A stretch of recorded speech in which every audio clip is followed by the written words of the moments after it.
So, happy 2020 to everyone. I hope you had a fantastic New Year's Eve and obviously New Year's Day today. Mine's been pretty good. I'm quite tired and I've been preparing lots of different stuff for 2020. I'm going to be working really hard for you guys and I am so excited for the Genesis release of Part 1. In today's video, we are going to be talking about the release date of Genesis because I've been getting a lot of comments recently from people saying, Dom, what's going on with the Genesis release date? Is it still going to be January? Obviously, it's not December anymore. And today, I'm going to be updating you guys with what is going on. Now, before anything, it really does help out the channel for the start of 2020. If we can try and get 1,000 likes on today's video, that would be absolutely amazing. Everyone right now, smash that like button. It really supports the channel. Subscribe if you're new around here, and let's just get in with the news. So Jeremy obviously tweeted, and this is Jeremy, the co-founder of Ark Survival Evolved, a wildcard. He has not tweeted in so long, so it's really funny to see that he is back. And he said, "Happy 2020 to all. I hope everyone has had such a wonderful New Year's. We have such exciting new things coming to the world of Ark this year, and we can't wait for you to see them. Before we look ahead, let's look back to where it all began, to the very first concepts of the mysterious island." So obviously this was like the first sort of concept of what Ark was at the beginning, very early stages, and obviously it was stranded naked and starving on a mysterious island. You must hunt, harvest resources, craft items, and build structures to survive. Use your cunning and resources to tame or kill the primeval creatures roaming the land, and team up with or prey on hundreds of other players in a large-scale multiplayer online first-person environment. When this first came around, the hype was unbelievable. A game with dinosaurs in it. Can you believe it's been over 4 years since we've had a game which is roaming the world with dinosaurs? It's crazy to think it's actually been that long, but it's one of the best games in the world in my opinion. I know so many of you guys are going to say, yeah, this problem, that problem. I know, there are so many problems with Ark, but it is one of the best games in my opinion. What you can do, the fun you can have, the multiple opportunities of different things that you can do in the game is unbelievable. But anyway, you know, that was a little bit look to the past and everything, look to the beginning of where it all began. And yes, the constant comments saying Ark Survival Evolved 2. I mentioned it in my last video again. It is not happening next year, guys. Just to let you know, this wasn't why he posted this. Ark 2 has a very good chance of having some bits of information announced in 2021, maybe the end of 2020. But right now, all their focus is on Genesis, the final season pass of Ark 1. We've got Part 1 coming at the end of this month, and then Part 2 is still planned for December 2020. So that is that all out of the way. Let's get in to the release date update news on Genesis. So Jeremy tweeted saying what was the response, and it's really great. Shout out to the person that found out this information. He said, "What's going on with Genesis? Still planned," and he said, "We're in the final stretch. Currently looking like late January, which is fantastic. Working over the holidays to prepare for it for launch. Should open it up to closed beta at the start of the new year." Now, the question probably so many of you guys have got is, can you play the closed beta?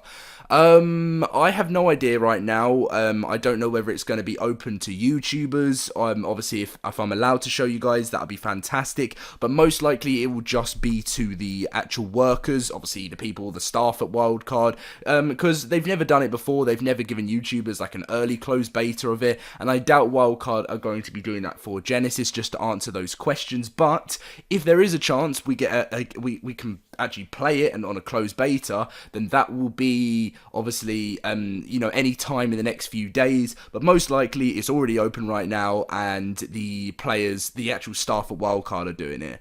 So release date news for this, don't worry, it has not been delayed any later than January. I'm not saying that I'm saying 95% it will still come, because there's always that 5% of Wildcard saying, oh, we've made it to the end of January and we've missed this, and it's going to be middle of February now, or end of February. We need another month. We don't want to make it not perfect for you guys. There is a chance that's going to happen, and there's just nothing we can do about that. But he said we're in the final stretch, which is what we need to know. Currently looking like late January. Now, that is basically the most up-to-date release news I can tell you guys. I hope you are excited for Genesis, because I am so excited, like more excited than I've ever been for an Ark DLC before. Mainly because Ark is so popular right now. There's so many different ways to play Ark. You can play Ark for free on the Game Pass. It's so popular, and people that say it's not, it averages so many players, and Extinction had 100,000 players when that came out. I'm going to say Extinction is, Genesis is probably going to get, I would probably go for like 120,000. I mean, I could be wrong, but just because of the change, the storyline type of way, there's so much going to be planned. As Jeremy said again, we have such new, exciting things coming to the world of Ark this year, which means it's not just going to be Genesis. There is going to be tons of new creatures. I'm just so excited. I just get carried away, but I love talking to you guys about what I think, everything like that. I even thought about starting a podcast channel about Ark once, just because it would be so much fun, just because I love talking about Ark. It's one of my favourite games, but that's enough of that now. You guys don't need to hear any more of me just rambling on. But thank you very much for watching. The rest of the video now is just going to be what we know so far about Genesis. You may have seen it on the channel before, but you guys can watch it again if you want. It's quite long, but it's just an update, because we've got a new release date. I just thought I'd throw it in there for you guys. But yep, thank you very much for watching. I mean, good luck to everyone in 2020. Like, I've got so many plans, so much going on. It's scary, it's exciting, but, every year that goes by, I just want to progress and, try and improve as much as I can. And good luck to everyone. I wish you the best of luck for 2020. And yeah, I'll catch you guys in my next video and bring on Genesis this month. And also, before I go, actually, smash that like button. As I said, 1,000 likes, brilliant. Subscribe, and I'll see you guys. Enjoy the rest of the video. Luke, if you could swap back to the other PC. And then we'll just play a video whenever you can relate to it, like the Magnus. You good? All right. So first we got the Ferox. He is our cute, adorable, cuddleable Yeah. shoulder pet Right. that also transforms into an aggressive fighting dino. He's got an extensive list of mechanics related to his fighting and transformation. You will have to look at the videos for more info on that, and more detailed info on that. But he's quite a treat, and he's got quite a few movement abilities once he's in his mountable form, or his larger form, which you can mount it. What's up, Josh? Hello, Josh. He's joining us. Next we have our Magnus. We have a video for this to show. Yes, but so then we'll play the video first. We can find it. Yeah.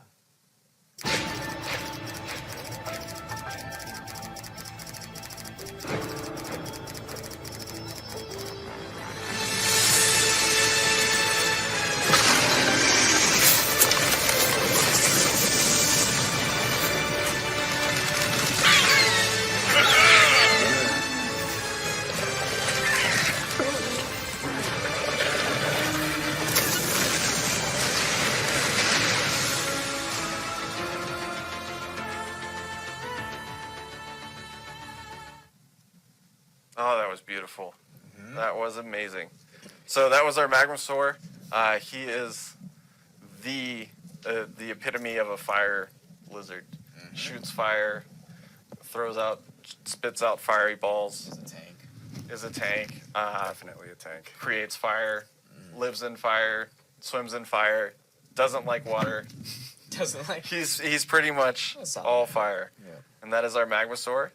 There is quite a bit more, but again, go through the recaps. We have much more in-depth recaps on our Twitter link. Yeah, so on our Twitter and all of our posts leading up to Survive the Ark, you should start seeing a lot more information start to roll out heading into the next few weeks into our launch window. It's coming up fast, but it's still a ways away.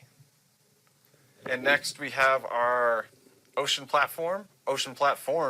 We have a wood and a metal version. Both of these are buildable on like any other platform structure, but they float in the water. They can't be touching land. They don't work well on land. They have to be at the right sea level. You can attach ladders to any size of them, and then the interiors will let you fill inside with either foundations, or you can use that to build a cage downwards to protect any of your water tames in the open ocean. and then they will degrade over time, so you do have to make sure that you are actively playing on the server, making sure that those are being refreshed just to keep the oceans clean, or at least active. Alright, go and play a video, good sir. Next, we have the tech guidance.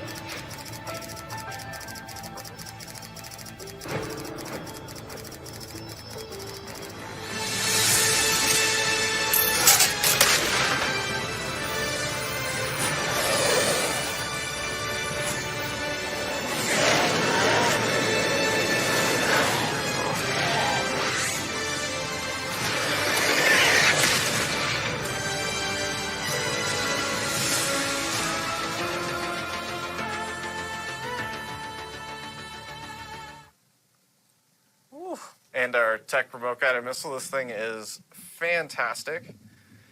It is a shoulder launched, remote guided, and remote controlled missile. Once it launches, you have control of where the missile goes. It's very fast, and as it's going, it's going to keep getting faster.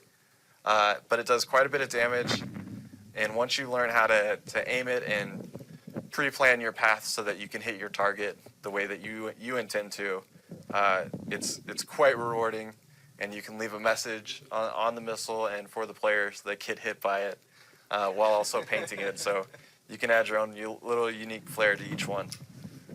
Oh, man. Next, we have our tech alarm system and pressure plate. These two are very, very new items. They're trigger type items. What they do is they detect things that are coming within them.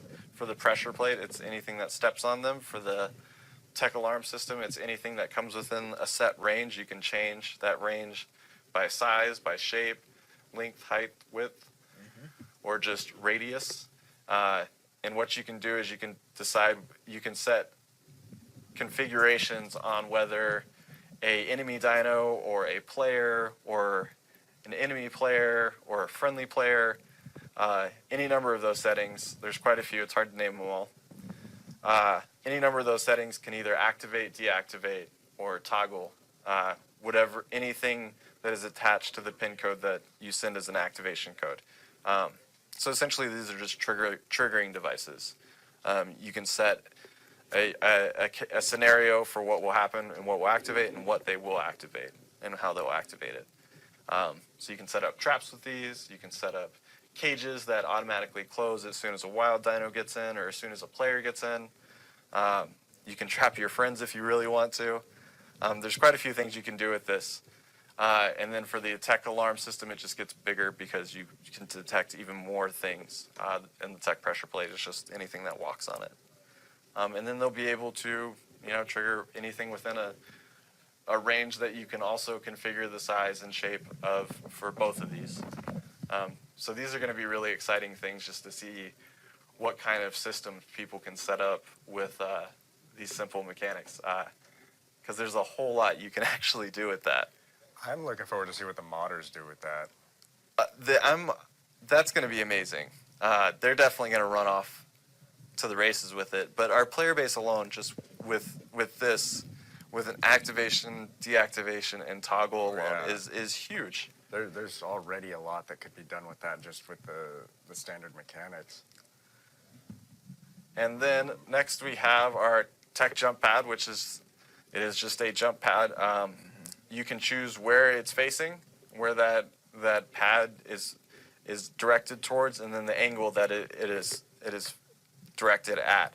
So you can specify exactly where you want to point it at or where you want the pad to be pointed at, and then you can configure how effective and how strong that impulse is going to be. So you can launch someone as far as you want or as short as you want, and that'll be a consistent distance. So these are going to work great as quick travel pads or just something that is a fun and enjoyable thing to do. Set up a mode of these and just have them repel enemies. Well, everyone who's tested these has set up like a big giant jump section. Like they just start bouncing from one to the other to the other to the other.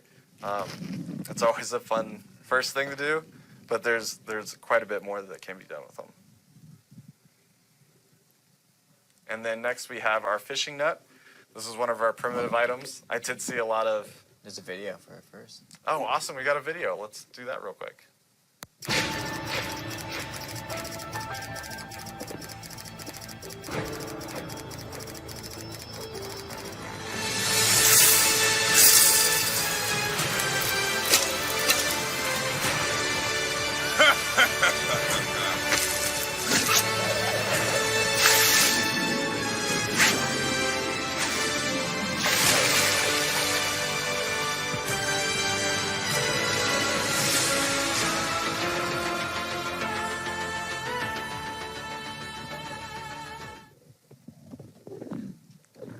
And that was our fishing net. So this is one of our primitive items, and this will open up a whole new access to fish that you don't normally have in the lower tier. There will definitely be those very early moments of having to hunt down fish with spears.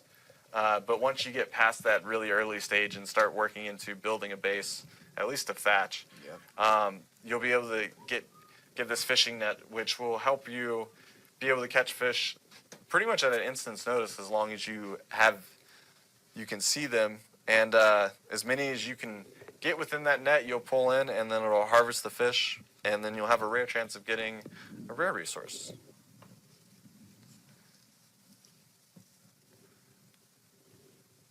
And then next we have the mining drill, which is a machine tier, or closer to like the fabrication tier item. This is going to be a harvesting augmenter for the player.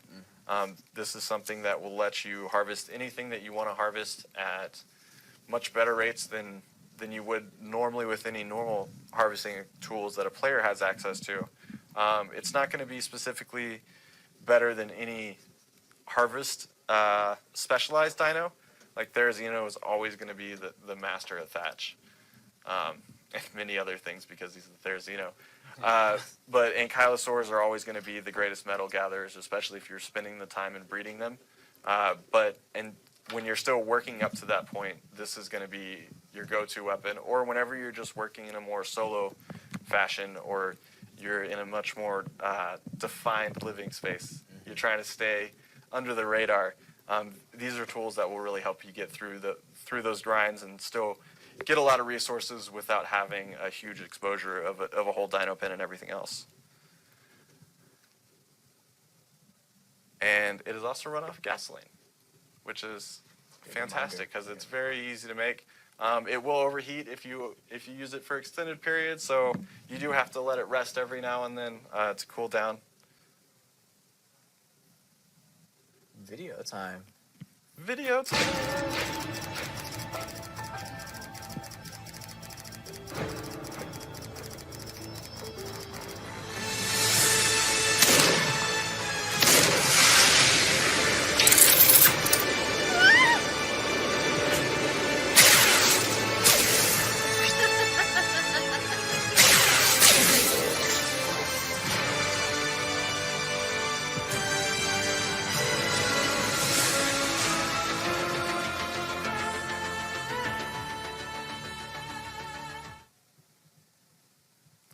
All right, and that was our tech shoulder cannon.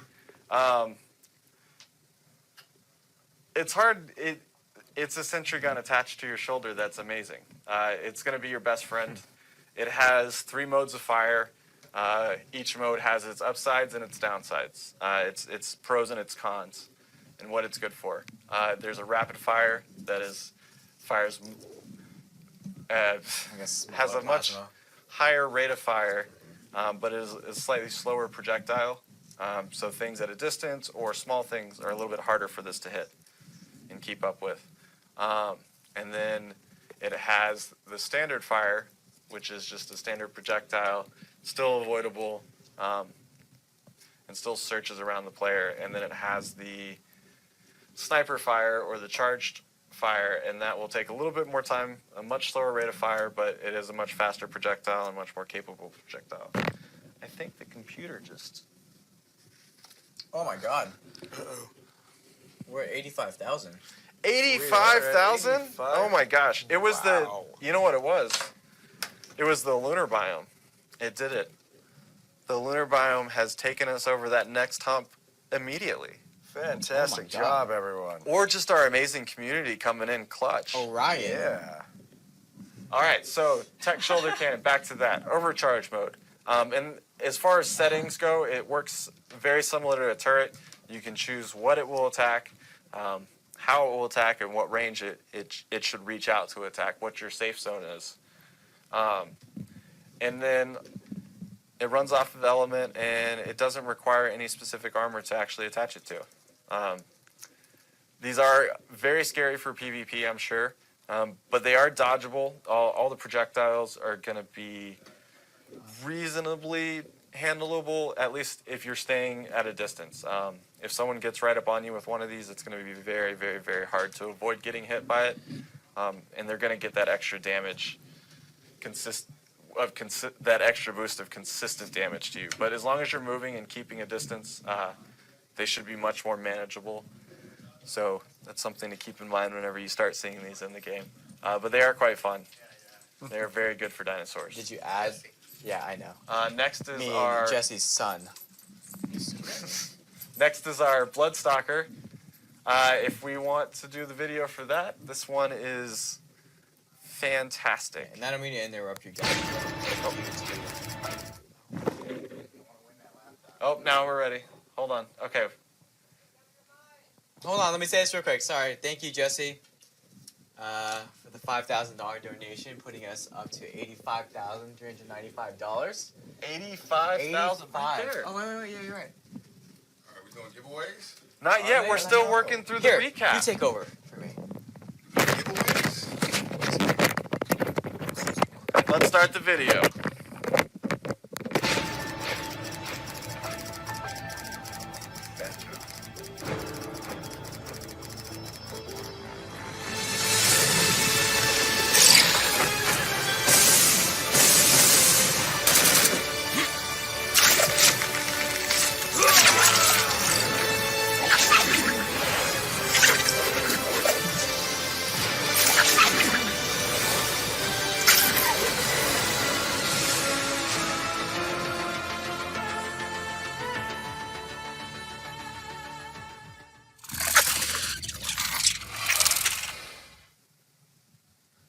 And there is our Bloodstalker. This guy is just a treat. He is just a blast to learn to play, to learn his movement style. He can swing, he can jump, he can dash. Not really dash, but he can throw out some webs and pull towards them really fast. It's pretty similar to a dash. And then on top of that, he can float. As he's falling down, he can slow his fall down significantly. He can walk on water.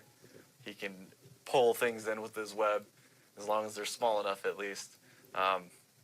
He feasts off of blood. Wow, it is a long day. He feasts off of blood. And he has a sort of symbiotic relationship with its rider. And he'll give him a bonus vision, a boosted vision, to help him hunt better, and help the rider find targets for the Bloodstalker, and it'll be able to stick to walls. It's quite an impressive creature. Yep. There's a lot going on there with that one. Yeah. This one has a lot, but he is the mobile everything, and also a sentry mode. If you pull out a weapon, he'll actually stand up, make himself a lot taller. He'll expose the rider fully forward so that the rider can shoot a weapon forward. And any weapon you can hold while mounted will work with this. And then next would be our biome-specific reskins. Mm-hmm. We're only announcing a few right now, but we have the volcanic Allosaurus, the snow saber, the bog spino, the bog paraceratherium, the bog raptor, the bog parasaur, the ocean mosasaur, and the bog tapiara. Those are just a very few of our biome-specific variants. But with Genesis, we're going to be doing quite a few biome-specific creature reworks. Mostly just a retexture, giving them a new fresh look, but just something to freshen up the environment, make it look much more natural, and make it the alien environment that it really is. And the next is our motor, our Motor. motor. It's very hard for me to not say motor, like a You can car say motor. that. But Nobody will notice the difference. I feel like that's the way to say it, but then I feel like I'm saying car motor, and it's strange. But motor is our sub boss. Our Looks cute and cuddly.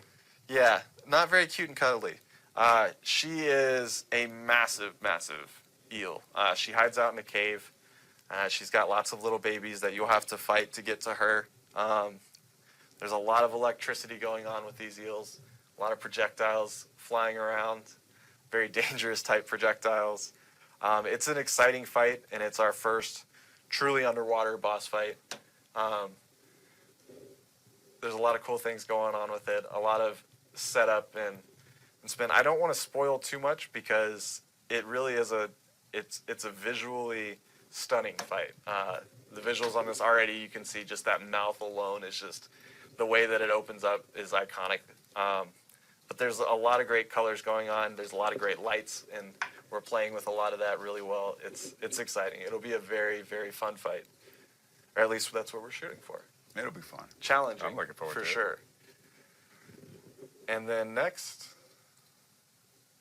Last but not least. you got to click the screen so I can. Oh, right. There you go. Is our Astrocetus and our Lunar Biome, and we'll take you to the trailer now.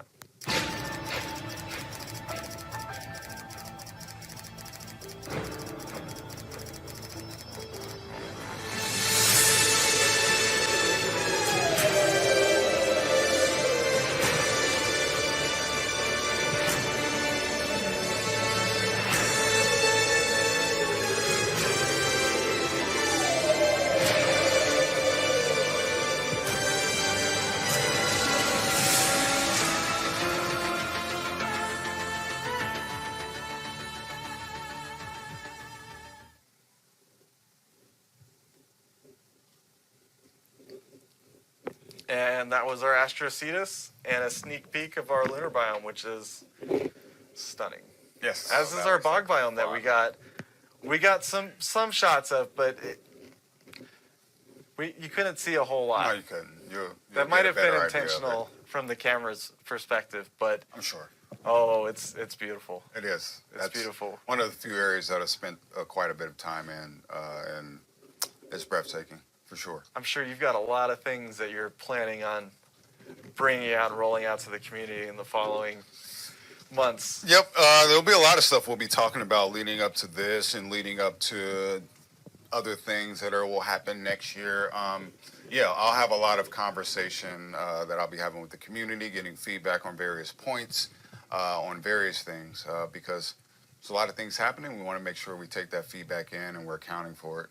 So you'll probably see me reaching out with many different forms, soliciting feedback. So keep your eyes out. I'll be reaching out. All right, I think we're down to the